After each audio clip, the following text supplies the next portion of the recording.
السلام عليكم ورحمة الله وبركاته.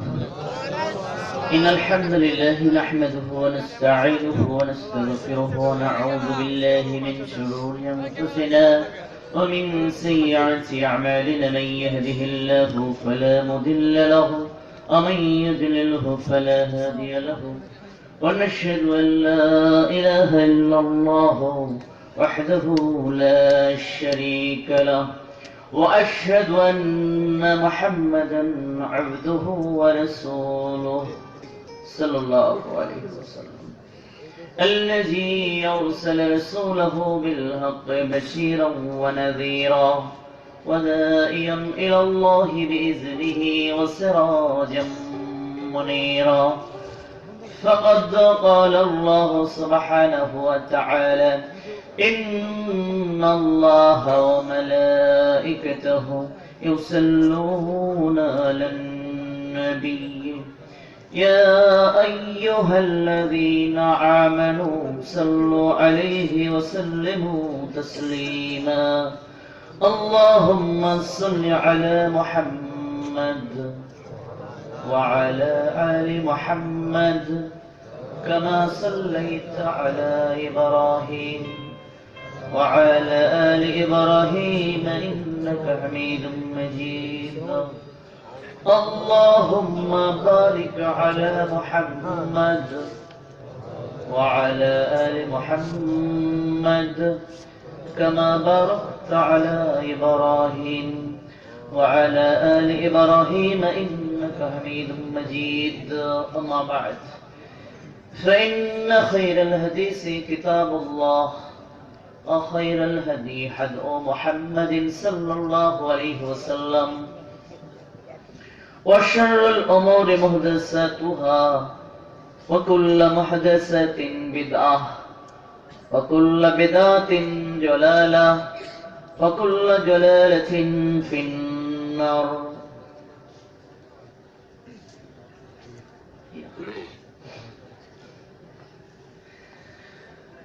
প্রশংসা কার জন্য? আপনারা রেডি? আল্লাহর জন্য দিল থেকে দরদ দিয়ে আমরা প্রশংসা করব। কেমন? চলুন আলহামদুলিল্লাহ আলহামদুলিল্লাহ রব্বানা ওয়া লাকাল হামদ হামদান কাসীরান তাইয়িবান মুবারাকান ফীহি সুবহানাল্লাহি ওয়া বিহামদিহি সুবহানাল্লাহিল আযীম সুবহানাল্লাহি ওয়া বিহামদিহি আদাদা খালকিহি ওয়া রিজা নাফসিহি ওয়া জিনাতা আরশিহি ওয়া মিদাদা কালিমাতিহি সুবহানাল্লাহি ওয়া বিহামদিহি সুবহানাল্লাহিল আযীম সুবহানাল্লাহি ওয়া বিহামদিহি সুবহানাল্লাহিল আযীম। আমরা আমাদের মহান মালিকের কিছু প্রশংসা বাক্য শেষ করলাম। অতঃপর মালিকের দয়া, শান্তি ও রহমত অঝোর ধারায় অবতীর্ণ হোক বিশ্বের শান্তিপূর্ণ মহাবিপ্লবের মহাআয়োজক, মহাজগতের মহারহমত মহানবী মুহাম্মদ রাসূলুল্লাহ সাল্লাল্লাহু আলাইহি ওয়াসাল্লামের উপর। আমরা দিল থেকে দরদ দিয়ে দরুদ পড়ছি। কেমন? কোথা থেকে পড়বো? মুখ থেকে না, দিল থেকে। কেমন? চলুন আল্লাহুম্মা সাল্লি আলাইহি আল্লাহুম্মা বারিক আলাইহি আল্লাহুম্মা সাল্লি ওয়া সাল্লিম আলা নবিয়ানা মুহাম্মদ। এটা সকালে আর সন্ধ্যা 10 বার করে পড়বেন। কয়বার? যে ব্যক্তি এটা সকালে সন্ধ্যা 10 বার পড়বে, আমার নবী সাল্লাল্লাহু আলাইহি ওয়াসাল্লাম বলেছেন কিয়ামতের দিন সে আমার শাফায়াত পেয়ে যাবে। সুবহানাল্লাহ। আলোচনার শুরুতে আল্লাহর দয়া, শান্তি ও রহমত আরো কামনা করছি আমার নবী সাল্লাল্লাহু আলাইহি ওয়াসাল্লামের সাথে ছায়ার মতো অবস্থান করে যারা আল্লাহ কর্তৃক প্রদত্ত দিনকে প্রচার, প্রসার ও বাস্তবায়নের কাজে আত্মনিয়োগ করেছিলেন। প্রয়োজনে অর্থ দিয়ে, স্বার্থ দিয়ে, রক্ত দিয়ে, এমনকি জীবন দিয়ে হলেও আল্লাহ তাআলা ও তার রাসূলের প্রতি ভালোবাসার দাবি পূর্ণ করেছিলেন। কারা তারা? আমার রাসূলের সাহাবা আজমাইন। আল্লাহ তাদের উপর বিশেষ দয়া, বিশেষ রহমত, বিশেষ প্রশান্তি অবতীর্ণ করুন। আমিন, আল্লাহুম্মা আমিন। আলোচনার শুরুতে আল্লাহর দয়া, শান্তি ও রহমত আরো কামনা করছি যারা আমার নবী সাল্লাল্লাহু আলাইহি ওয়াসাল্লামের আনিত দ্বীনের উপর একনিষ্ঠ অবিশুদ্ধভাবে অনুসরণ করে পৃথিবী থেকে বিদায় গ্রহণ করেছে, তাদের উপর আল্লাহ বিশেষ রহমত নাজিল করো, তাদের গুনাহ ক্ষমা করে দিন, আল্লাহ তাদেরকে নিরাপত্তা দান করো। যারা এ মুহূর্তে পালন করছে পৃথিবীর যে প্রান্ত থেকে, তাদের উপর আল্লাহ প্রশান্তি নাজিল করুন, আল্লাহ তাদের নিরাপদ রাখুন, আল্লাহ তাদের নিরাপত্তা দান করুন। আগামী দিন যারা এখন পৃথিবীতে আসেনি অথচ আমার রাসূলের দ্বীনকে বিশুদ্ধ একনিষ্ঠভাবে মানবে, আল্লাহর কাছে তাদের জন্য অগ্রিম নিরাপত্তা কামনা করছি আজকের আলোচনার শুরুতে। আল্লাহুম্মা আমিন। বিয়ে করেছেন সবাই? যারা করেননি অথবা যারা আগত সন্তান যারা আসবে তাদের জন্য আমাদের দোয়া করতে হবে। কেমন? ইব্রাহিম আলাইহিস সালাম আগত সন্তানদের জন্য দোয়া করেছেন। এজন্য এটাও একটা সুন্নাহ নবীগণের, যে আগত সামনে এখনো যারা আসেনি তাদের নেককার হওয়ার জন্য, সালেহ হওয়ার জন্য, সালাত আদায়কারী হওয়ার জন্য দোয়া করতে হবে। কেমন? আপনার সন্তান ফ্যামিলি প্ল্যানিং কখন থেকে করতে হবে? সন্তান পৃথিবীতে আসার আগে। কেমন? আজকে আসলে এবছরের রাজবাড়ির আমার শেষ প্রোগ্রাম করব, কারণ অনেকগুলো প্রোগ্রাম নেওয়ার সুযোগ নেই, যে কারণে আজকে ফাইনাল রাউন্ড আলোচনায় আর কি। কেমন? তো ফাইনাল রাউন্ড হবে আলোচনায়। আসলে অত্যন্ত ব্যস্ততার কারণে অনেকগুলো প্রোগ্রাম বাতিল করতে হয়েছে। আজকের প্রোগ্রামটাই আমাদের এবছরের মতো আপনাদের সাথে আমার শেষ দেখা। আর যদি আমার মালিক বাঁচিয়ে রাখেন পরবর্তী বছর অন্য সময় দেখা হবে হয়তো, আর না হলে আজকের শেষ দেখা, দুনিয়াতে হয়তো আর দেখা নাও হতে পারে। তো আসলে আমাদের কথাগুলো থেকে যাবে, আমার রাসূলের কথাগুলো আপনাদের সামনে উপস্থাপন করা হবে মানার নিয়াতে, দরদ দিয়ে শুনবো আমরা। কেমন? ঠিক আছে তো? কতক্ষণ থাকবেন? সত্যি থাকবেন নাকি? আচ্ছা, তার আগে কে কে চলে যাবেন? আমরা আলোচনা করতে থাকবো, আপনি পিছন ফিরে চলে যাবেন? কেউ যাবেন না? আচ্ছা, মাশাআল্লাহ, খুব ভালো কথা। চলুন, কি বিষয়ে আলোচনা করব? অবশ্য ফাইনাল রাউন্ড আজকে, ফাইনাল খেলা। কেমন? ফাইনাল কি? কিয়ামত। কেমন? জি, আপনাদের কি নির্ধারিত বিষয় আছে কি আলোচনার? না, যে আলোচনা এবছর এই এলাকায় হয়েছে ওটা আর হবে না। নেশাজাত দ্রব্য আলোচনা করেছি না? করেছি। কারা কারা ছিলেন সেই প্রোগ্রামে? ওনাদের কাছ থেকে জেনে নেবেন। জি, আমরা আলোচনার লাস্টে আপনারা দিবেন, এখানে সঞ্চালকের কাছে উনি দিবেন এবং আমরা দলিল ভিত্তিক উত্তর দেওয়ার চেষ্টা করব যত সামান্য ইলম থেকে। কেমন? ইনশাআল্লাহ দলিল দিয়ে কথা বলবো, আর যেটা পারবো না সেটা বলবো না, আর যেটা পারবো সেটা দলিল দিয়ে কথা বলবো। কারণ ইসলাম জারজ ধর্মের নাম নয়, তাই না? যে আমি মন গড়া যেখান থেকে পারবো সেখান থেকে আমি উত্তর দিব, জি না, চলবে না। দলিলের নাম ইসলাম, জারজ ধর্মের নাম ইসলাম নয়, এটা মনে রাখতে হবে। দিদি ভাই, তাহলে কি কি বিষয় বলেন? হ্যাঁ হ্যাঁ বলেন। জিহাদ। হ্যাঁ, জিহাদ আমি আর আমার মাইকালা করবে। যখন বিপদ শুরু হয়ে যাবে তখন কেটে পড়বে সব। কি বলেন? ঈমান, বর্তমান প্রেক্ষাপট।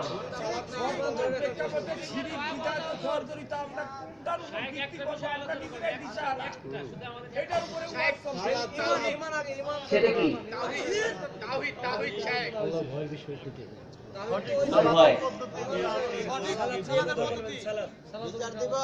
বিচার দিবস, in the day of judgement নাকি?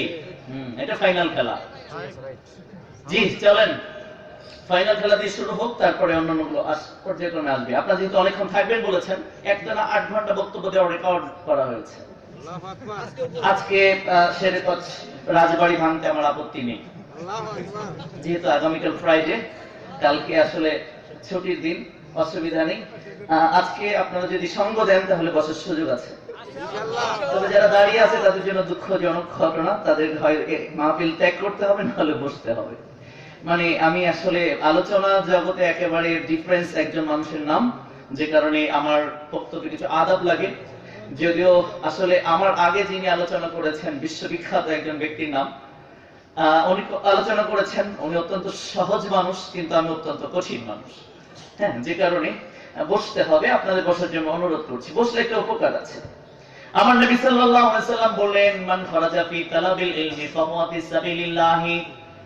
আবু দারদা রাদিয়াল্লাহু আনহু বলেন, আল্লাহর নবী আমাকে বললেন, মান খারাজা ফি তালাবিল ইলমি ফাহুয়া ফি সাবিলিল্লাহ, যে ব্যক্তি ইলম অর্জন করবার জন্য ঘর থেকে বের হয়েছে, ওই ব্যক্তি যেন সরাসরি আল্লাহর রাস্তায় অবস্থান করছে। সুবহানাল্লাহ। ইন্নাল মালাইকাতা লা তাদাউ আজনিহাতাহা রিদাল লিতালাবিল ইলম, যারা ইলম অর্জন করার জন্য ঘর থেকে বের হয়েছে, আল্লাহর ফেরেশতারা তাদের সম্মানে তাদের পায়ারগুলো বিছিয়ে রেখেছে। সুবহানাল্লাহ। আমরা এখানে চটের উপর বসে আছি, এটা আমাদের দৃষ্টিতে, কিন্তু ওহির দৃষ্টিতে আমরা ফেরেশতার ডানার উপর বসে আছি। আল্লাহ তাআলা আপনাকে সম্মানিত করেছেন, আর নিজে যদি নিজের অপমান ডেকে আনেন, সেখানে বক্তারও দোষ না, আয়োজকদের দোষ না, দোষ আপনার। ঠিক না? অতএব আপনি বসবেন, এত সুন্দর বসার ব্যবস্থা করা হয়েছে, এটা তো এমনি এমনি হয়েছে, টাকা লেগেছে না? হ্যাঁ, তো আপনার জন্য সম্মানজনক আসন দেওয়া হয়েছে, আপনি না বসে যদি দাঁড়িয়ে যান, তাহলে কি হলো নাকি? এটা না, মাহফিলে আদাব রক্ষা হলো না। দিনী ভাই, আমার নবী সাল্লাল্লাহু আলাইহি সাল্লাম বললেন, শুধু তাই নয়, ঘর থেকে যখন বের হলো, আল্লাহর ফেরেশতারা ওদের জন্য ডানা বিছিয়ে দিল। শুধু তাই নয়, সমুদ্রের মাছেরা পর্যন্ত আল্লাহর কাছে ক্ষমা প্রার্থনা শুরু করে দেয়। আল্লাহ, ওরা ঘর থেকে বের হয়েছে, আল্লাহ গো, ওরা ইলম অর্জন করবার জন্য বের হয়েছে, আল্লাহ গো, তোমার দ্বীনি ইলম অর্জন করতে ওরা ঘর থেকে বের হয়েছে, ক্ষমা করে দাও, মাফ করে দাও, ক্ষমা করে দাও, মাফ করে দাও। আমার নবী বলেছেন, সমুদ্রের জলজ প্রাণীগুলো অনবরত বলতে থাকে। সুবহানাল্লাহ বলবেন না? সুবহানাল্লাহ। তিরমিজি 152 পৃষ্ঠার 9 নম্বর লাইনে হাদিস বর্ণিত হয়েছে। অতএব আপনার জন্য সুসংবাদ, বলছিলাম ফাইনাল খেলা। আমার নবী সাল্লাল্লাহু আলাইহি সাল্লাম এসেছেন ফাইনাল রাউন্ডে, তিনি হচ্ছেন শেষ নবী। তারপরে আর কোন নবী আসবে? আসবে না।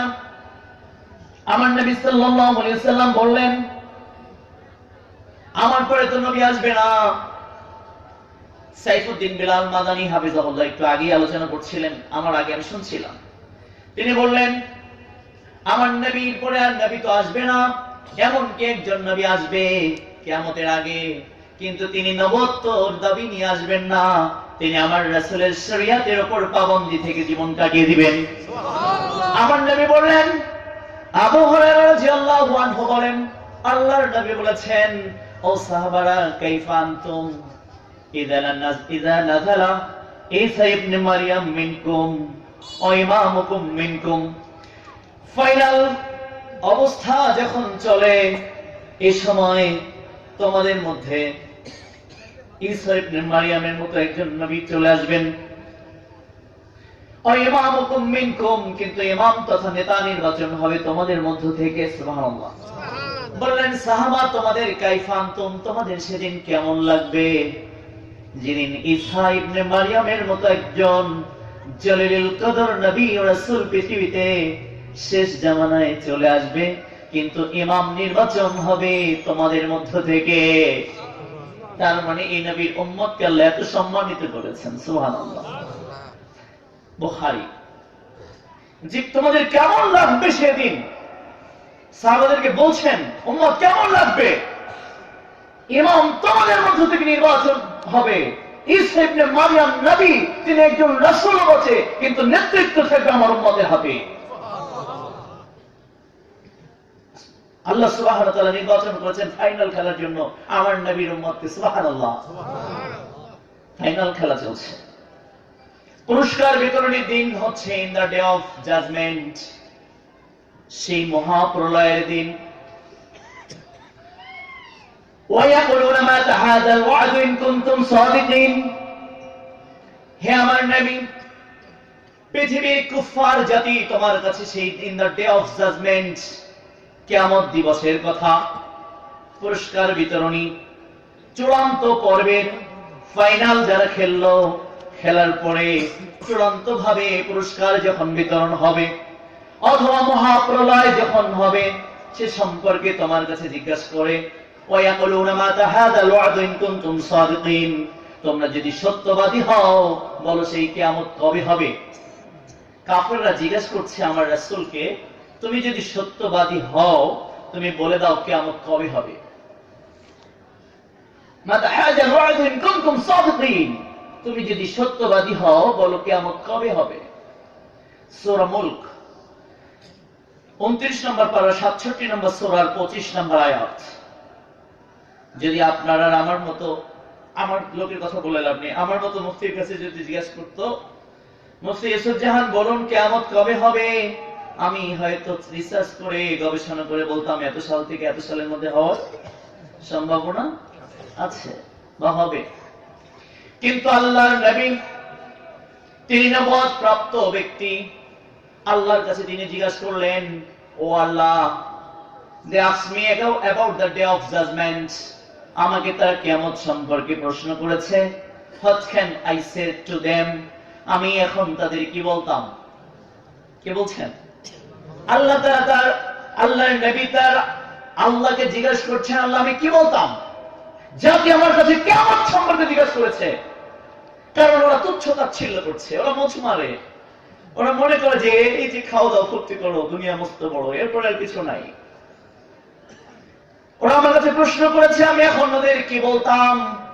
আল্লাহ বললেন কুল। যখন আল্লাহ কুল বলতে বলে কুল দিয়ে শুরু করেছেন, সেখানে জেনে রাখবেন যে ওখানে আল্লাহ তাআলা নবী তার আল্লাহকে প্রশ্ন করেছেন। এই জন্য আল্লাহ তাআলা প্রশ্নের জবাবে বলছেন তুমি বলো। আল্লাহর কাছে প্রশ্ন করা হয়েছে, আল্লাহ মানুষ আমার কাছে কিয়ামত নিয়ে জিজ্ঞাসা করেছে, আমি কি বলবো? তখন আল্লাহ বললেন কুল, তুমি বলে দাও ইন্নামাল ইলমু ইনদাল্লাহ, কিয়ামতের জ্ঞান, এই অদৃশ্য জ্ঞান একমাত্র শুধুমাত্র আল্লাহর কাছে আছে। ইন্নামা আনা নাযীরুম মুবিন, আমার কাছে যদি তোমরা জিজ্ঞাসা করো আমি বলবো আমি শুধু কিয়ামতের ব্যাপারে সতর্ক করতে এসেছি। আমি কিয়ামতের প্রকৃত ধারণা, কিয়ামত সম্পর্কে, আমরা কিয়ামত যে কবে হবে কথা বলতে আমি আসেনি, বরং আমি এসেছি কিয়ামতের ব্যাপারে তোমাদেরকে সতর্ক করতে। কি করতে? সতর্ক করতে এসেছি। তাহলে সূরা মুলক 67 নম্বর সূরা 29 নম্বর পারার 1 নম্বর ছাপার 25 ও 26 নম্বর আয়াত অনুযায়ী পৃথিবীর কোন আলেমের জন্য উচিত নয়, বৈধ নয়, কোন ব্যক্তির জন্য বৈধ নয় যে কিয়ামত কবে হবে এ মর্মে গবেষণা করে কোন বিশেষ কোন উত্তর দেওয়া, কারণ আমার নবী নিজেই দেননি, এমনকি দিতে পারতেন না। আল্লাহ সুবহানাহু ওয়া তাআলা তাদের উত্তর দেননি অ্যাকচুয়ালি কবে হবে, কত সাল থেকে কত সালের মধ্যে হবে, এটা আল্লাহ সুবহানাহু ওয়া তাআলা বা এই শতাব্দীর মধ্যে হবে বা আগামী শতাব্দীতে হবে বা এই সাল থেকে এই সালের মধ্যে হবে, এ ব্যাপারে কোন নবী জানতেন না, কোন রাসূল জানতেন না, কোন সাহাবা আজমাইন জানতেন না, পূর্ববর্তী নবীগণের সঙ্গী সাথীরাও জানতেন না, আমার রাসূলের সঙ্গী সাথীরাও জানতেন না, আমার রাসূল নিজেও জানতেন না। তিনি বলেই দিয়েছেন ওয়া ইয়াকুলুনা মাতা হাযাল ওয়া'দ ইন কুনতুম সাদিকিন, ওরা যখন জিজ্ঞাসা করে কিয়ামত কবে হবে, কুল ইন্নামাল ইলমু ইনদাল্লাহ ওয়া ইন্নামা আনা নাযীরুম মুবিন ফালাম্মা রাউহু যুলফাতান সিয়াত ওয়াজুহুল লাযীনা কাফারু ওয়া কিলা হাযাল্লাযী কুনতুম বিহি তাদউন, তবে তুমি বলে দাও যেদিন কিয়ামত হবে সেদিন কাফেরদের মুখগুলো ম্লান হয়ে যাবে, সেদিন কাফেরদের মুখটা কালো হয়ে যাবে। তখন ওদেরকে বলা হবে এই তো সেই দিন যে দিনের কথা তোমরা প্রশ্ন করতে, এই তো সেই দিন যেদিনের কথা তোমরা প্রশ্ন করতে, যেদিনকে তোমরা অস্বীকার করতে, যেদিনের কথা তোমরা তুচ্ছ তাচ্ছিল্য মনে করতে। দুনিয়ায় মন চায় জিন্দেগি পালন করেছো, আল্লাহ চান জিন্দেগি বাদ দিয়ে মন চায় জিন্দেগি পালন করেছো, যেদিনকে তুমি অস্বীকার করতে এই সেই দিন এসে গেছে।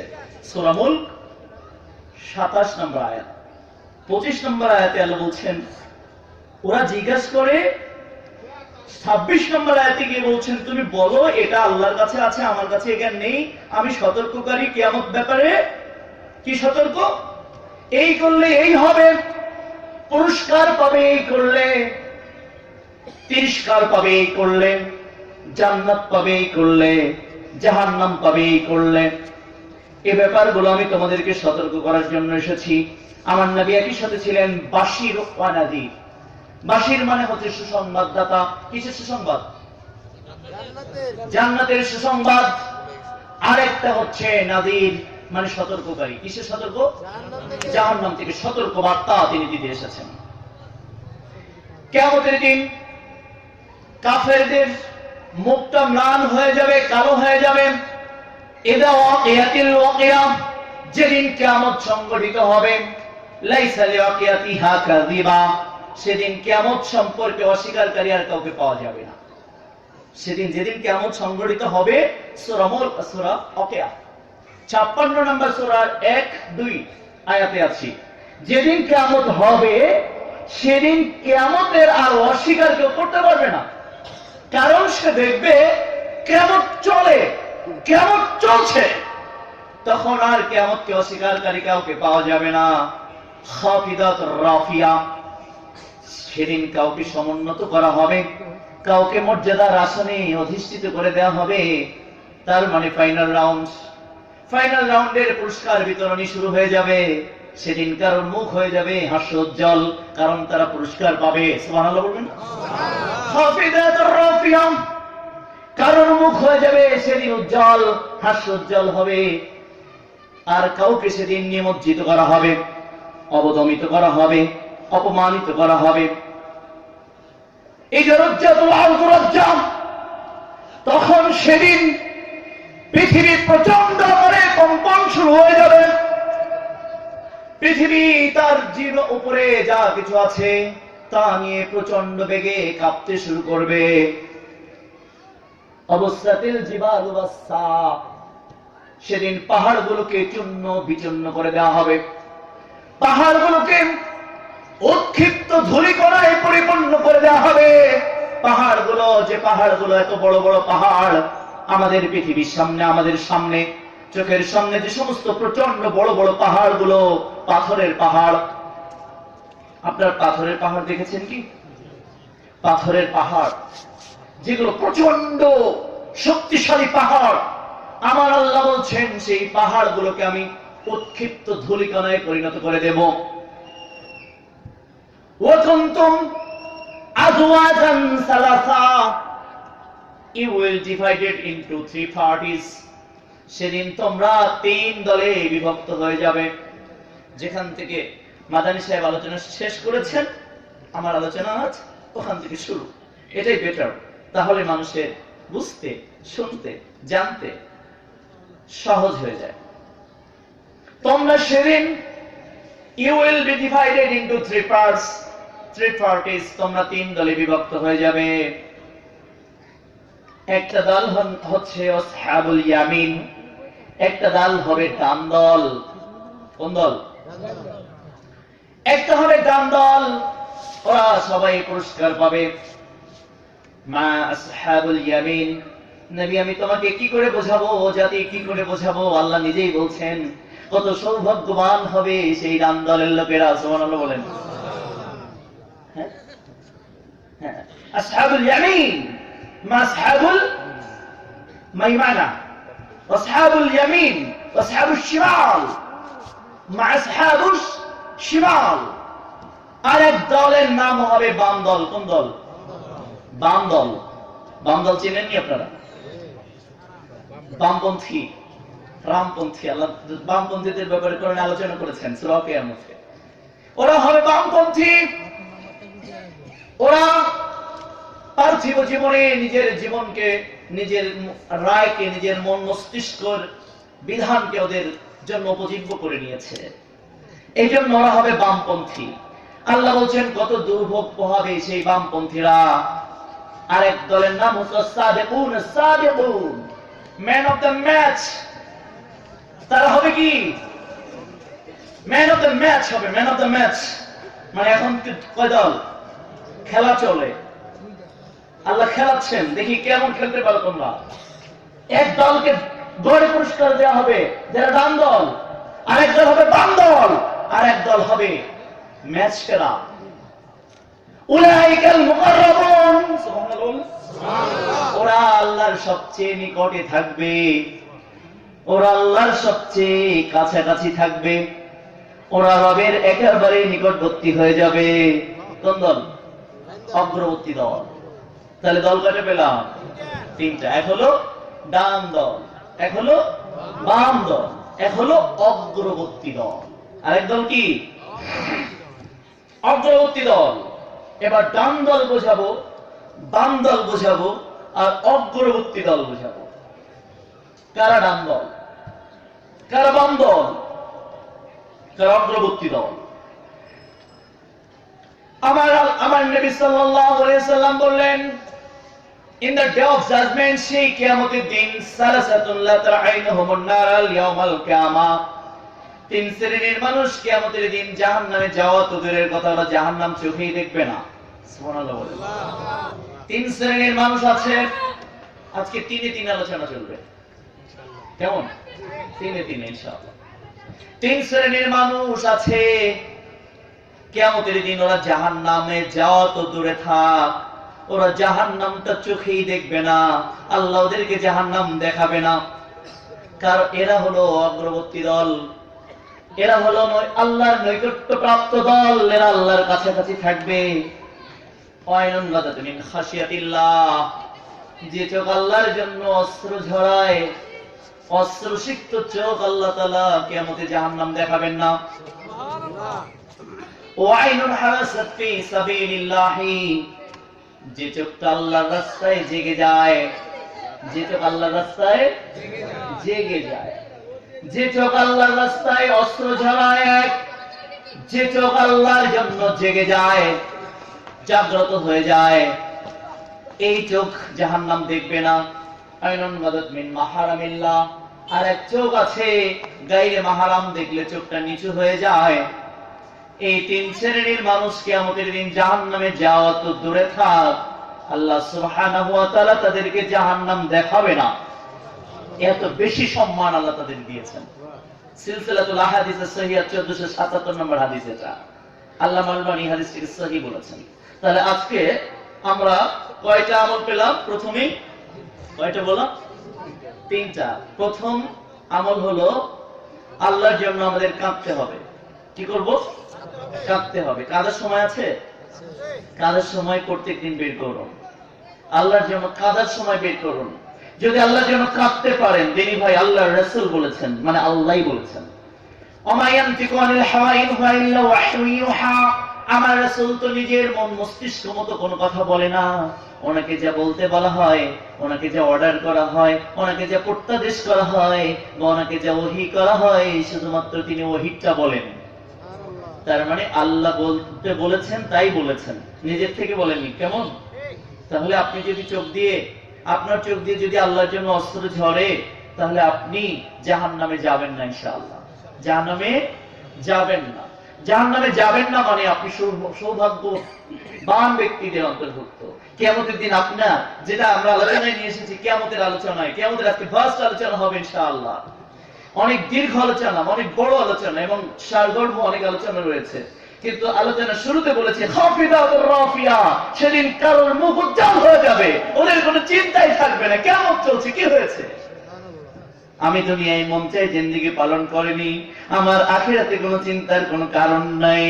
কিয়ামতের এত বিভীষিকাময় অবস্থা, কিন্তু লোকজনগুলো হাস্যোজ্জ্বল থাকবে। আল্লাহু আকবার। আল্লাহ বলেন হাস্যোজ্জ্বল থাকবে, এদের কোনো চিন্তা থাকবে না, এরা সদা হাস্যোজ্জ্বল সেদিন, এদের কোনো চিন্তা নেই। তাহলে আল্লাহর জন্য কাঁদতে হবে, কবরের আযাবের জন্য কাঁদতে হবে। কিসের জন্য কাঁদবেন? কে জন্য কাঁদবেন বলেন? কবরের আযাবের জন্য কাঁদবেন। আযাব হওয়ার জন্য না না হওয়ার জন্য? কবরের আযাব যেন না হয় এই জন্য কাঁদতে হবে। কিয়ামতের মাঠে বিভীষিকাময় অবস্থার জন্য কাঁদতে হবে। পুলসিরাত পার হওয়ার সেই কঠিন রাস্তার জন্য আল্লাহর কাছে কাঁদতে হবে। আল্লাহ, এই কঠিন সময়টা তুমি যেন আমাকে ব্যর্থ করে দিও না। যখন মিজানের পাল্লায় আপনাকে আমাকে ওঠানো হবে, আপনার আমার আমলগুলোকে, সেদিন আল্লাহর কাছে কেঁদে কেঁদে বলুন, আল্লাহ গো, আমার আমলটা যেন সেদিন ভারী হয়ে যায়। কি হয়? আল্লাহ, আমার আমলটা যেন সেদিন ভারী হয়ে যায়, আমার আমলটা যেন হালকা না হয়ে যায়। আল্লাহকে কেঁদে কেঁদে বলুন, শেষ রাতে কাঁদুন। কাঁদার জন্য একটা নির্জন জায়গা খুঁজুন। দুইজন মানুষ একসাথে কাঁদা যায় না। কাঁদার জন্য কি করবেন? মা বোনেরা কি আছেন আজকে? আছে। মা বোনেরা নির্জন জায়গা করে নেবেন, নির্জন নিরালায় আল্লাহর ইবাদতের জন্য একটা পূর্ব সত্য। আল্লামা সাইফুদ্দিন বিলাল হাফিজাহুল্লাহ তিনটা বিষয় বলেছেন, আমি আরেকটা জুড়ে দিই। ইবাদতের জন্য ঝামেলা মুক্ত হওয়া। ইবাদত কবুল হওয়ার জন্য আরেকটা গুরুত্বপূর্ণ পার্ট হচ্ছে ইবাদতের জন্য ঝামেলা মুক্ত হওয়া। কি হবেন? ঝামেলা মুক্ত হবেন। ইখলাসের সাথে যদি ইবাদত করতে হয়, ইখলাসের একটা অংশ হচ্ছে ইবাদত করতে গিয়ে ঝামেলা মুক্ত হওয়া। মানে আপনি 14টা একসাথে কইরা আল্লাহর ইবাদত করবেন, এদিকে কোনটা কোন দিকে খেয়াল নাই, সুযোগ নাই।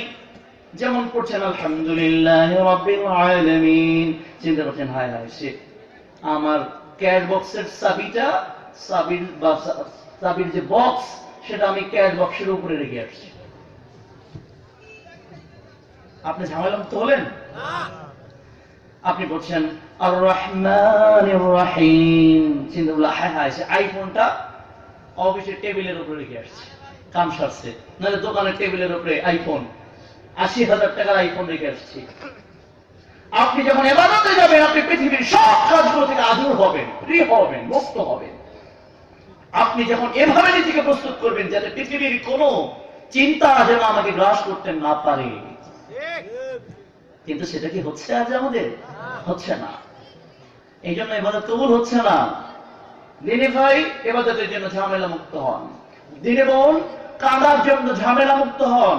একটা সময় মাঝে মধ্যে আমরা যারা চাকরি করেন অথবা যারা রান্না করেন, নিজের ছোট একটা বাচ্চা থাকলে একজনকে রেডি করেন যে ভাই আমি এত সময় ব্যস্ত থাকবো, আমার বাচ্চাকে তুমি রাখবে। দুনিয়ার কাজের জন্য ঝামেলা মুক্ত হতে চাই যে আমি ওই কাজটা সুন্দরভাবে করব। কিন্তু আপনি যখন আল্লাহর জন্য আপনার কাজটা করবেন, তখন আপনি পৃথিবীর অনেক কাজ থেকে নিজেকে কি করবেন? মুক্ত করে ফেলবেন। মোবাইল ফোনটা ভাইব্রেশন দিয়ে না, মোবাইল ফোনটা অফ করে নিয়ে ইবাদত করবেন, জিকির করবেন কিছুক্ষণ, মোবাইল ফোনটা অফ করে নেন। দুইটা একসাথে কেমনে চলে? কি কর চলবে? দুইটা একসাথে কেমনে চালানো যায়? একই সাথে মোবাইল ফোনে কথা বলবেন, একই সাথে ড্র্যাগ করবেন, নিষেধ করেছে সরকার যে দুইটা একসাথে করা যাবে না। বলে কি হবে? অ্যাক্সিডেন্ট হবে। কি বলেন? হবে না? যে কারণে সরকার কি করেছে, দুইটা কাজ একসাথে করা যাবে না, একটা করতে হবে। কয়টা? ইউনিভার্সিটি, কয়েকদিন আগে ইউনিভার্সিটির একটা প্রোগ্রামে ছিলাম, নিয়মিত তো থাকতে হয়। আমাদের মহামান্য রাষ্ট্রপতি বললেন যে ইউনিভার্সিটির কোন শিক্ষকরা, পাবলিক ইউনিভার্সিটির শিক্ষকরা আপনার প্রাইভেটে সময় দিতে পারবেন না প্রাইভেট ইউনিভার্সিটিতে। ফলে কি হয়? পাবলিক ইউনিভার্সিটির সুনামগুলো নষ্ট হয়ে যায়। কেন? দুইটা কাজ একসাথে চলে না, সুন্দরভাবে হয় না। একটা কাজ একসাথে একটা কাজই করতে হবে। মোবাইল ফোনটা রিংটোন বাজিয়ে আপনি নামাজে দাঁড়াবেন না যে না তাই তো সালাতের পরপরই যে আসবে ফোনটা আমি ধরবো, আপনার মনটা ওইদিকে চলে যাবে। দিনী ভাই, আজকে ইবাদতের সবচেয়ে গুরুত্বপূর্ণ জিনিসটা আমাদের নষ্ট হয়ে গেছে। যেমন সালাত, আমরা সবাই সালাতে রফলদাইন করা, বুকে হাত বাঁধা, জোরে আমিন বলা, আঙুল নাড়ানো, এগুলোর ব্যাপারে আলহামদুলিল্লাহ আমরা সচেতন। Good, very good, I haven't any problem. আমি নিজেও এখন এগুলো করছি, আগে করতাম না, এখন করি। এগুলো সহিহ হাদিস, কিন্তু এগুলো সালাতের এক্সটার্নাল বিউটি, এক্সটার্নাল বিউটিফিকেশন, বাহ্যিক সৌন্দর্য। বাহ্যিক সৌন্দর্য আল্লাহ আগে দেখবেন না, আগে দেখবেন ভিতরের সৌন্দর্য, অন্তরের সৌন্দর্য। আজকে অন্তরের সৌন্দর্য 99%, 99.99% সহিহ আকীদার ভাইদের মধ্যেই নাই। ভিতরের সৌন্দর্য আগে রক্ষা করুন, বাইরের সৌন্দর্য পরে। কারণ আল্লাহ আপনার দিলের বিচার করবেন, কলিজার বিচার করবেন। সালাতের মধ্যে আপনি সালাতে আছেন না ইন্ডিয়ায় আছেন? সালাতের মধ্যে আপনি সালাতে আছেন না আপনার বউয়ের হাড়ির মধ্যে আছেন? আপনি সালাতে আছেন নাকি আপনার ক্যাশ বক্সের মধ্যে আছেন? আপনি সালাতে আছেন নাকি আপনি ফেসবুকের মধ্যে আছেন? আপনি সালাতে আছেন না গার্লফ্রেন্ডের আলোচনার মধ্যে আছেন? কোনটায় আছেন? এই সালাতের ইন্টারনাল সৌন্দর্য শুধু সালাত নয়, সালাত, হজ, জিকির, সকল ইবাদতের ক্ষেত্রে আগে অন্তরকে সুন্দর করুন। ইন্টারনাল বিউটিফিকেশন, অভ্যন্তরীণ সৌন্দর্যকে আগে অগ্রাধিকার দিন, বাহিরেরটা পরে। বাহিরেরটা পরে, কিন্তু আবার বাহিরেরটা না করে বলছি না। মনে করুন ইবাদত কবুল হওয়ার এখানে দুইটা শর্ত, একটা হচ্ছে দুইটা চাকা, একটা হচ্ছে ইন্টারনাল চাকা, একটা হচ্ছে এক্সটার্নাল চাকা। দুই চাকা দিয়ে আপনাকে এগোতে হবে। সাইফুদ্দিন বেলাল হাফেজাহুল্লাহ কয়টা চাকার কথা বললেন? দুইটা চাকা। তো দুইটা চাকার একটা চাকা কি, এ পাশে একটা চাকা, রেল লাইনের দুই পাশে দুইটা চাকা না থাকলে কি রেল চলবে? চলবে না।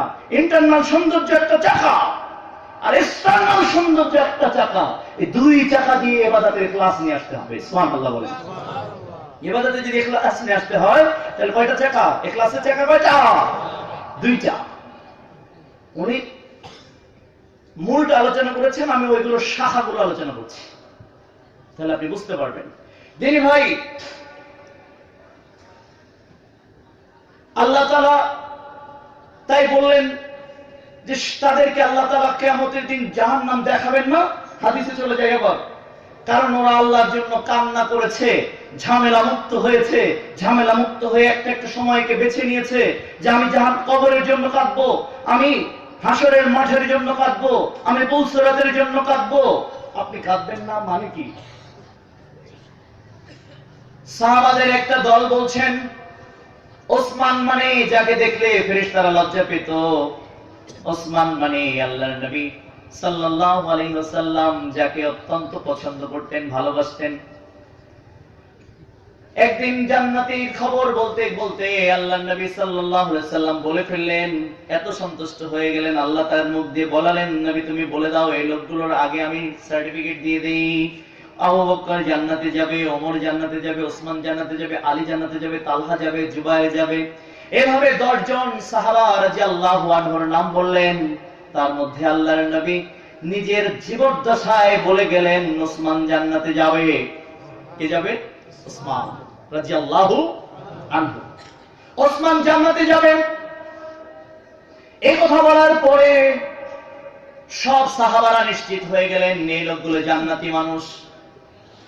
এই জান্নাতি মানুষটা যখন কবরের ধারে যেতেন তখন ভেউ ভেউ করে কান্না শুরু করতেন।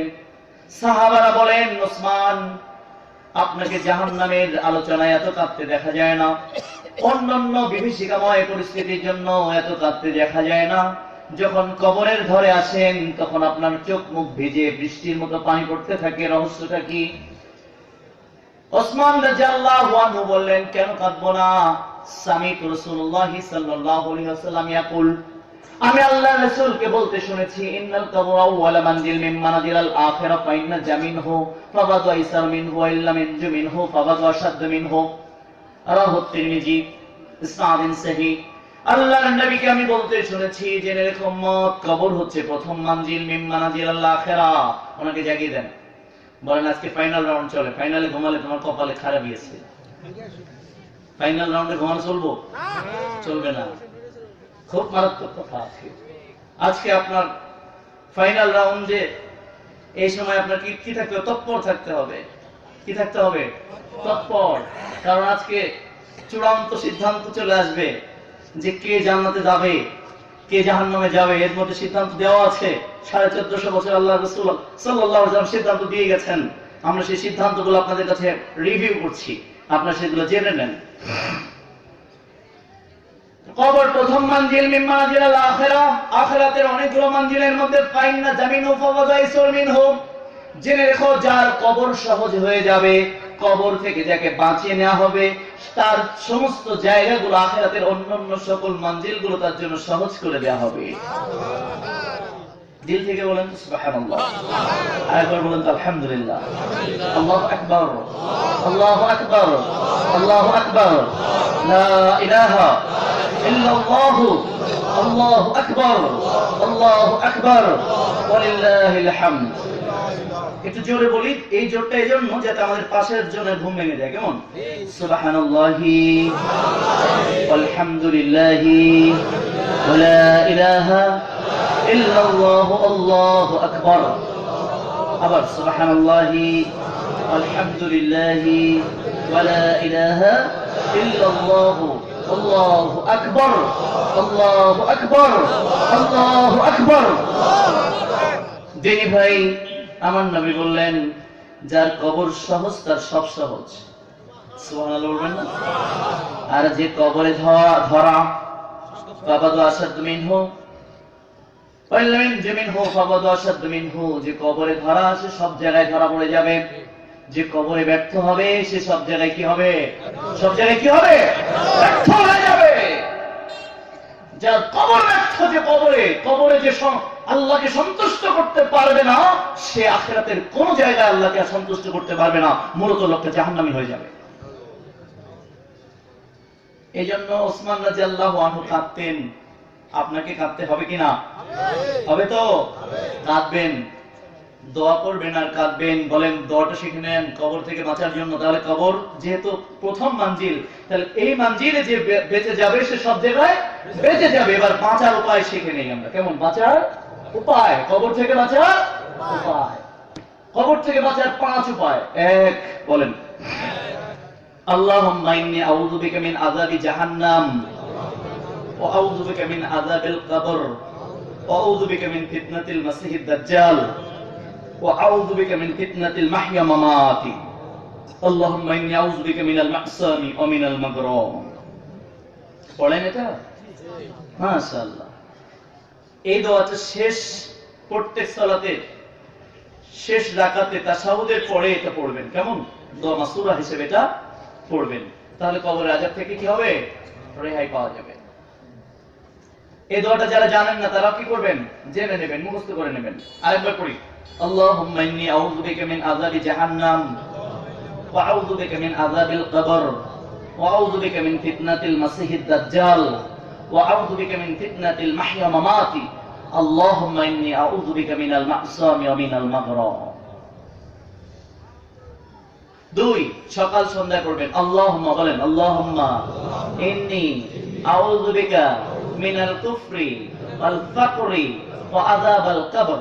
আবার বলেন আল্লাহুম্মা ইন্নী আউযু বিকা মিনাল কুফরি ওয়াল ফাকরি ওয়া আযাবাল কবর। কয়টা জিনিস থেকে আশ্রয় চাওয়া হয়েছে বলেন তো এখানে? 3। এক, আল্লাহুম্মা ইন্নী আউযু বিকা মিনাল কুফরি, হে আল্লাহ তোমার কুফরি থেকে তোমার কাছে আশ্রয় চাই। সুবহানাল্লাহ বলেন। আপোষে গল্প করার জায়গা না এটা। হুজুর আপনি বহেন, আপনি খাড়াইতে পারতেন না, আপনি বহেন, এনে বহেন। মাস্তানি চৈতন্য, আপনি রাজবাড়ির মাস্তান, আমি ঢাকার মাস্তান। আপনার মাস্তানি এখানে চৈতন্য, আপনি বহেন। এই মাস্তান নাই, বহ, এনে বহ, নাহলে গেট আউট, ভাগো এখান থেকে। ইসলামের জায়গা নাই, যাও যাও, গেট আউট, নাহলে বসো, সে যাও। আমি আলোচনা শুরুতে বলে নিয়েছি, এখানে কেউ একজন দাঁড়াতে পারবে না।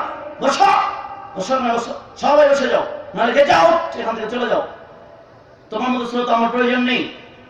শ্রোতার মতো শ্রোতা হলে আমার এখানে আসবে, নাহলে আসার প্রয়োজন নেই। হাদিস, আমি আধ্যাত্মিক কোন কথা বলি, ব্যক্তিগত কথা একদম নাই। আজকে একটু বেশি ব্যক্তিগত কথা হচ্ছে, মানে স্বাভাবিক কথা। প্রত্যেক মিনিটে মিনিটে হাদিস আসবে, তুমি একটা হাদিস আলোচনা হবে, তুমি এখানে দাঁড়িয়ে গল্প করবে কেন? একটা হাদিসের মূল্য পৃথিবীর এবং এর মধ্যে যা কিছু আছে তার চেয়ে বেশি মূল্যবান। কয়েক হাজার কোটি টাকা, কয়েক বিলিয়ন ট্রিলিয়ন কোটি টাকার দাম একটা হাদিস। এটা আপনাকে জানতে হবে। আপনারা এখানে দাঁড়িয়ে আছেন কেন? আপনি কি ননসেন্স নাকি? সেন্সের সমস্যা আছে? বসেন, নাহলে গেট আউট। না, ভলেন্টিয়ার ফেয়ার প্রয়োজন নেই আমার। আমার নিরাপত্তা আমার আল্লাহ দিচ্ছেন। আমার অনেকে নিরাপত্তার কথা বলে, আমি বললাম আমার নিরাপত্তা আমার আল্লাহ আমার নিরাপত্তা দান করবেন। এখানে অসংখ্য অগণিত ফেরেশতা নিরাপত্তা দান করছে, আপনি জানেন না? এটা নবুয়তের কথা, এটা ওহীর কথা। এখানে কোরআন এবং সুন্নাহর আলোচনা হচ্ছে, অসংখ্য অগণিত ফেরেশতা নিরাপত্তা দিয়ে দাঁড়িয়ে আছে, তারা নিরাপত্তা দান করছে। আপনি বলেন কি আপনার নিরাপত্তার প্রয়োজন নেই? আল্লাহ তাআলা নিজে নিরাপত্তা দান করবেন আমাদের প্রোগ্রাম ইনশাআল্লাহ। দিনী ভাই, আল্লাহুম্মা ইন্নী আউযু বিকা মিনাল কুফরি, দিনী বোন খুব মনোযোগ দিয়ে শুনবেন, পাথরের মতো হয়ে শুনতে হবে। এই জায়গায় একদম গল্প হয় না 1 মিনিটের জন্য, যে কারণে আপনি পার্শ্ববর্তী লোকের সাথে গল্প করতে পারবেন না। হুজুর যদি গল্প বলে, আপনি গল্প বলার সুযোগ আছে। হুজুর তো গল্পই বলবেন, হাদিস বলবে, আপনি হাদিস ছেড়ে গল্প বলবেন কি করে আর শুনবেন বা কি করে? তাহলে আপনার কত গজব নাযিল হবে। ইযা কুরিয়াল কুরআন ফাসতামিউ লাহু ওয়া আনসিতু লাআল্লাকুম তুরহামুন, যখন কোরআন তেলাওয়াত করা হয় অথবা কোরআন তোমাদেরকে বলা হয়, তখন তোমরা চুপ থাকো এবং মনোযোগ সহকারে শোনো। এটা আল্লাহ নির্দেশ দিচ্ছেন। ঠিক, সূরা আরাফ 204-5 আয়াত দেখুন, আল্লাহ বলছেন চুপচাপ হয়ে যাও। আল্লাহ নিজে বলছেন, যখন আল্লাহর কথা আলোচনা করা হয় তখন তোমরা চুপচাপ হয়ে যাও, ধৈর্য মনোযোগের সাথে শোনো। পরে বলছেন লাআল্লাকুম তুরহামুন, যাতে তোমার উপর রহম নাজিল করা হয়। যদি তুমি মনোযোগের সাথে শোনো তাহলে তোমার উপর রহম নাজিল করা হবে। আল্লাহ বলছেন, আল্লাহ, আমি বলি না। এজন্য তোমার উপর একটু রাগ করে বলছি, তোমার উপর যাতে রহম হয়, এজন্যই। তোমার উপর আমি রাগান্বিত হয়ে বলিনি, আল্লাহ তোমার উপর রহম করবেন তুমি যদি দ্বীনি প্রোগ্রামটাকে সাফল্যমণ্ডিত করবার জন্য আদাব রক্ষা করো। আর যদি বিশৃঙ্খল করেন তাহলে এই প্রোগ্রামে কি আদব রক্ষা হলো? যে আদব রক্ষা করতে জানে না সে কি ফতো, কিন্তু আপনারা দিচ্ছেন। যে আদব রক্ষা করতে পারে না সে কি বেয়াদব। টাটকা, জি, ফরমালিন মুক্ত বেয়াদব। কেন? আল্লাহুম্মা ইন্নী আউযু, বলেন আল্লাহুম্মা ইন্নী আউযু বিকা মিনাল কুফরি, আল্লাহ আপনার কুফরি থেকে হেফাজত করুন। আউযু বিকা মিন আযাবিল কবর, কবরের আযাব থেকে হেফাজত করুন। আউযু বিকা মিনাল ফাকরি, এবং ফকির হয়ে যাওয়া থেকে। কি হওয়া থেকে? আপনারা এটাও আল্লাহর কাছে চাবেন, আল্লাহ আমাকে ফকির করো না, মানুষের কাছে হাত পাইতাইও না, তোমার কাছে হাত পেতে, তোমার কাছে পেতে চাই, মানুষের মুখাপেক্ষী আমরা হতে চাই না। ঠিক না? আমরা আল্লাহর বান্দা, মুখাপেক্ষী হবো কার কাছে? চাইবো আমরা কার কাছে? আল্লাহর কাছে। আপনি যদি এ দোয়া বলেন, আল্লাহ আপনাকে কোনোদিন ফকির করবেন, আপনাকে আল্লাহ বড় লোক বানিয়ে রাখবেন। আল্লাহ গনিউল হামিদ, আমার আল্লাহ হচ্ছে প্রশংসিত ধনী, যে আল্লাহকে বলবে আমি গরিব হতে চাই না, আল্লাহ তাকে গরিব বানাবে না। এই দোয়া পড়বেন। কখন পড়বেন? সকালে পড়বেন, সন্ধ্যায় পড়বেন, উঠতে পড়বেন, বসতে পড়বেন। তাহলে কবরের আযাব হবে না, আপনি ফকির হবেন না, আপনি কুফরিতে লিপ্ত হতে পারবেন না। আবার একবার পড়ি, কেমন? আল্লাহুম্মা ইন্নী আউযু বিকা মিনাল কুফরি ওয়াল ফাকরি ওয়া আযাবিল কবর। এটা জামিউস সাগীর 178 নম্বর পৃষ্ঠার 11 নম্বর লাইনে হাদিসটা বর্ণিত হয়েছে। আল্লামা আলবানী রাহিমাহুল্লাহ হাদিসটাকে সহিহ বলেছেন। তার মানে এই আমলটা চলবে। কেন? ওকে। 3, জাবের রাদিয়াল্লাহু আনহু বলেন, আমি কানা লা ইয়ানামু হাত্তা ইয়াকরা আলিফ লাম মিম তানজিলুল কিতাবি লা রাইবা ফীহি মির রাব্বিল আলামিন ওয়া তাবারাকাল্লাযী বিয়াদিহিল মুলকু ওয়া হুয়া আলা কুল্লি শাইইন কাদির। আমি আল্লাহর নবীকে কোনোদিন ঘুমাতে যেতে দেখিনি যতক্ষণ তিনি ঘুমানোর আগে সূরা মুলক না পড়তেন। সুবহানাল্লাহ বলেন। আমি আল্লাহর নবীকে কোনোদিন ঘুমাতে যেতে দেখিনি যতক্ষণ তিনি ঘুমাতে গিয়েছেন অথচ সূরা সাজদা পড়েন নাই। তার মানে সূরা সাজদা এবং সূরা মুলক না পড়ে আমার রাসূল ঘুমাতেন না। সূরা মুলক এবং সূরা সাজদা না পড়ে আমার রাসূল কি করতেন না? ঘুমাতেন না। আপনারা কি করবেন? একটা একটা সুন্নাত ধইরা ধইরা আমল কর। কেমন? আওয়ামী লীগ এখন কি বলে? একটা একটা জামাত ধর, ধইরা ধইরা জবাই কর, তাই না? আর যখন বিএনপি জামাত ক্ষমতায় ছিল তখন বলতো একটা একটা আওয়ামী লীগ ধর, ধইরা ধইরা জবাই কর। কথা ঠিক আছে তো? দুর্ভাগ্য ঠিক। আওয়ামী লীগ একজন করতেই পারে, তাহলে তার জবাই করতেই বল। বিএনপি একজন করতেই পারে, কি করে? করতেই পারে। তবে সে যদি তাওহীদবাদী হয় তাহলে কোনো দল করতে না। এই সমস্ত কোন দল চলবে না। চলবে? তাওহীদপন্থী দল হবে একটাই। কয়টা? তাফতারিকু হাদিহি উম্মাতিন সালাফা সাবিলা। আমার নবী বললেন রাজনৈতিক ধর্মীয় বিভিন্ন দল বেরিয়ে যাবে। মুসা আলাইহিস সালামের উম্মত 73 দলে বিভক্ত হয়ে গিয়েছিল, আর এরা 72 দলে হবে। কেউ হবে আওয়ামী লীগ, কেউ হবে বিএনপি, কেউ হবে জাতীয় পার্টি, কেউ হবে রামপন্থী, কেউ হবে বামপন্থী, কেউ হবে চরমনাই, কেউ হবে দেওয়ানবাগী, কেউ হবে চিশতিয়া, কেউ হবে মুজাদ্দিদিয়া, কেউ হবে নকশবন্দিয়া, কেউ হবে এ পীর, কেউ হবে জাতীয় পীর, কেউ হবে মেজো পীর, কেউ হবে সেজো পীর, কেউ হবে বড় পীর, কেউ হবে দেশীয় পীর, কেউ হবে আন্তর্জাতিক পীরের অনুসারী। আরে বাপরে, দল দলের ঠিক নাই, দলের দলে বিভক্ত হয়ে গেছে। আল্লাহ আমার নবী বললেন কুল্লুহুম ফিন্নার, সবাই জাহান্নামে যাবে, ইল্লা ওয়াহিদা, তাই দল জান্নাতে যাবে। সেটা আজকে সাইফুদ্দিন বেলাল হাফেজাহুল্লাহ বলে গেছেন, সেটা হচ্ছে ইহদিনাস সিরাতাল মুস্তাকিম, অর্থাৎ কোন দল? সিরাতাল মুস্তাকিমের দল, সোজা দল। সোজা দল কোনটা? ডান বাম বোঝে না, উপরে নিচে বোঝে না, সমাজতন্ত্র, গণতন্ত্র, রাজতন্ত্র, সুফিবাদ, যুগীবাদ, সৃষ্টিয়া, কাদরিয়া, মুজাদ্দিদিয়া, নকশবন্দিয়া, কোনো কিছুই বোঝে না, বোঝে রাসূলের সুন্নাতের পথ। এই পথই জান্নাতি পথ। তিনি ভাই বলছিলাম একটা একটা সুন্নাত ধর, ধইরা ধইরা আমল কর। কেমন? একটা একটা ধইরা ধইরা আমল কর নাকি জবাই কর? আমার জাতি একটা একটা সুন্নাত ধর, ধইরা ধইরা জবাই কর, একটা একটা বেদাত ধর, ধইরা ধইরা আমল কর। তাই না? আমার জাতি কি চলছে? বেদাত ধর, ধইরা আমল কর, যাতে জাহান্নামে যাওয়া যায়। সুন্নাত ভালো লাগে না, বেদাত ভালো লাগে, কর বেদাত। কিয়ামতের আলোচনা একটু পরেই আসবে। বেদাত ভালো লাগে, তোকে বেদাতে পিটাতে পিটাতে জাহান্নামে ভালো লাগানো ছুটিয়ে দেওয়া হবে। দিনী ভাই,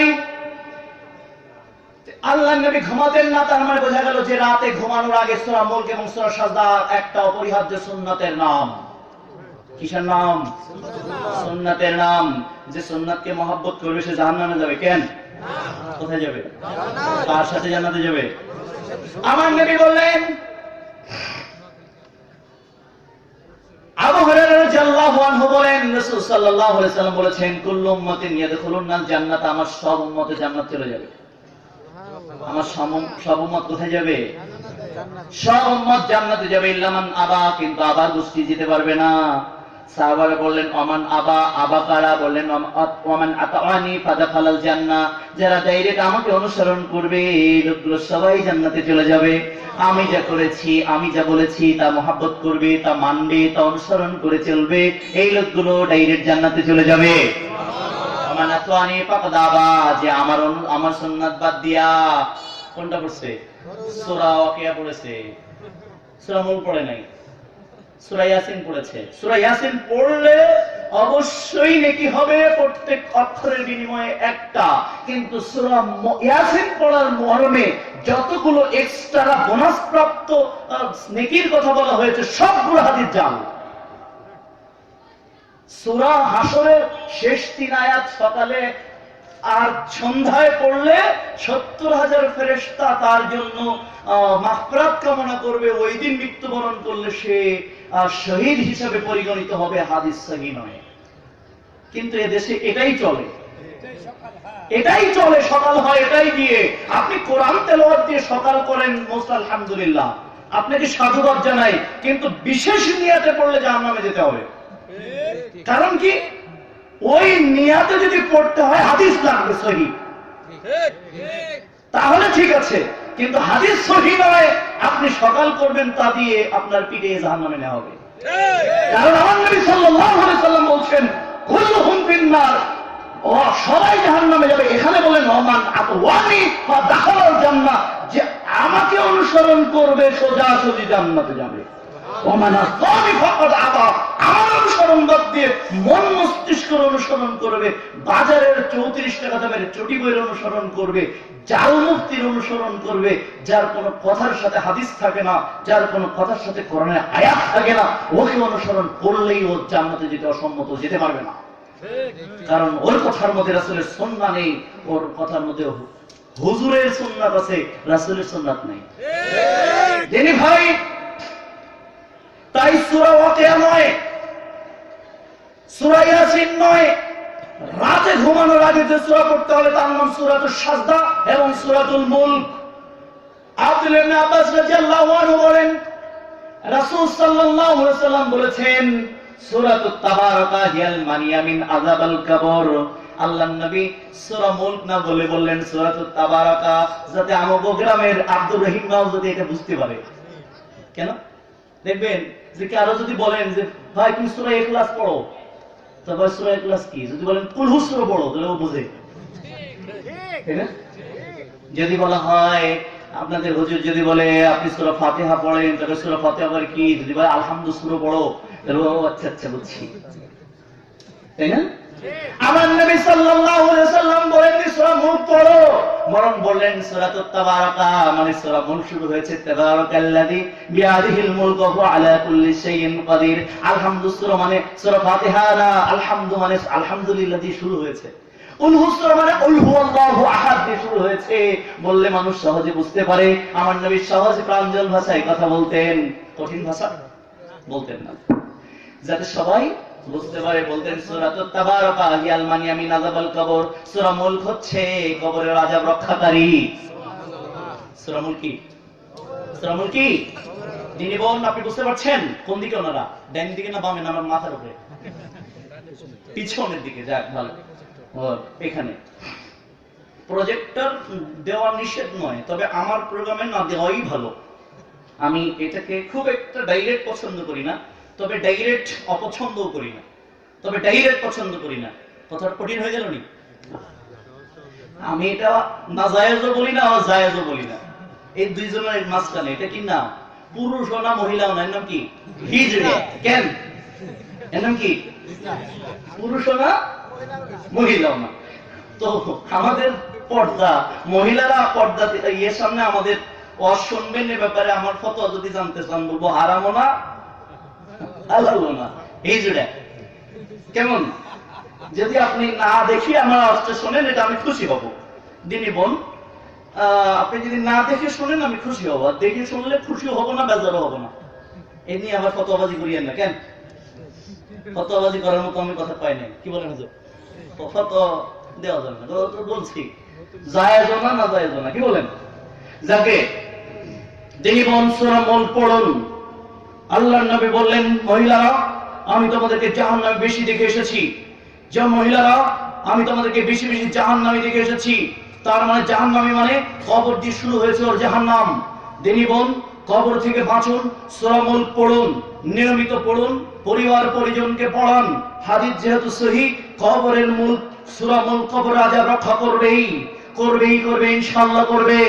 দিনী ভাই ও বোন, জেনে রাখুন সূরাতুত তাবারাকা হিয়াল মানিয়া মিন আযাবিল কবর। সূরাতুত তাবারাকা হচ্ছে কবরের আযাব রক্ষাকারী।